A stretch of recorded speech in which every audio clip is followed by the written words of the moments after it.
Well, hello, church. It's time for D1. I'm Dan, facilities manager here.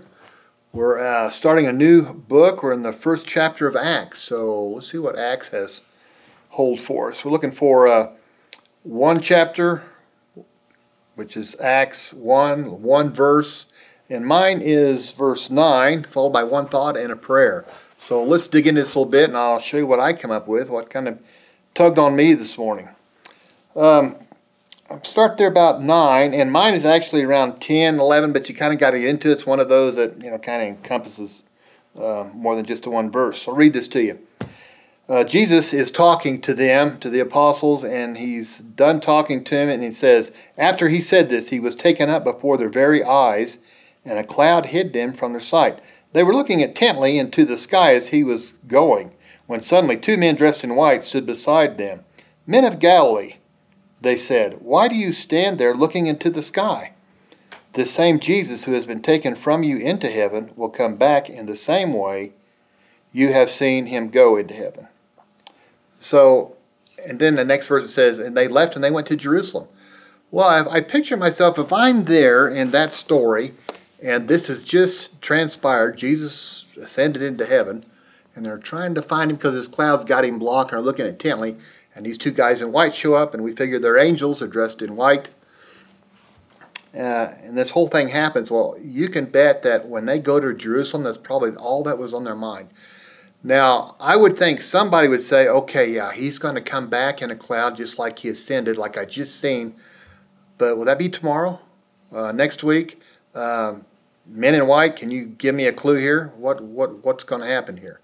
Now, of course, we know that only God the Father knows the time when he'll return. Nobody knows that, not even the angels. But I think I would still want to know, while it's fresh in your head and you have the chance to talk to these men in white angels, do you think that'll be in a little while? Do you think that might be maybe next week? What's the chances it might be tomorrow, a year from now? What's your best guess here? So I got to thinking about that, and I thought about when they get back to Jerusalem, and on that trip to Jerusalem, are they thinking, how are we going to prepare for this return of Jesus' arrival? And I'm thinking in my head, well, I better play a Bible trivia game, kind of brush up on my favorite, biblical characters and places and stuff that's in that game. But, when you get to heaven, God's not going to question you about the Bible and how you did with that and all that stuff. So you definitely can't prepare by taking clothes. You don't need any of that. I don't know of anything that you would want to take, that you could take with you. So how does my Lord expect me to prepare for his return?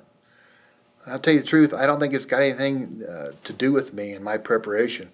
I think there's one thing that I need to do, that I think we all need to do, and that one thing to prepare would be to talk to other people and take as many people as we can with us. That's what we're here for. So that's my preparation. It's like, okay, Dan, it doesn't surround you, I feel like I'm good. I feel like I'm ready to go to heaven. He can come now, as far as I'm concerned. I'm ready to see my Lord. But there's a lot of people that aren't. So my preparation for that, for his return, would to get those not yet and get them into the fold. So that was my thought when I read that. It just kind of stuck out to me. And I don't know how you see something and just stand there dumbfounded for maybe a day, what you just witnessed, and how does that affect me, and what does it say to us today? So that's my thought about that. Earlier in the book of Luke, he says that you will see the Son of Man coming in a cloud with great power and glory. So this is like the second time. It's mentioned several times that he's coming in a cloud. So and let me tell you something, just because it's a clear blue Colorado day with no clouds, don't mean that he can't bring his own cloud with him. So think about that. Let's pray. Oh, Father, I'm so thankful for this story. I'm just so thankful that you did raise from the dead and that you want us to be with you, and that is most important to you. And we understand that, and we know what is also most important to you is just not us, that it was people who are saved that belong to you, but those people that don't know you yet. So help us to prepare for your return by reaching out to those not yet. We thank you, Father. In your name we pray these things. Amen.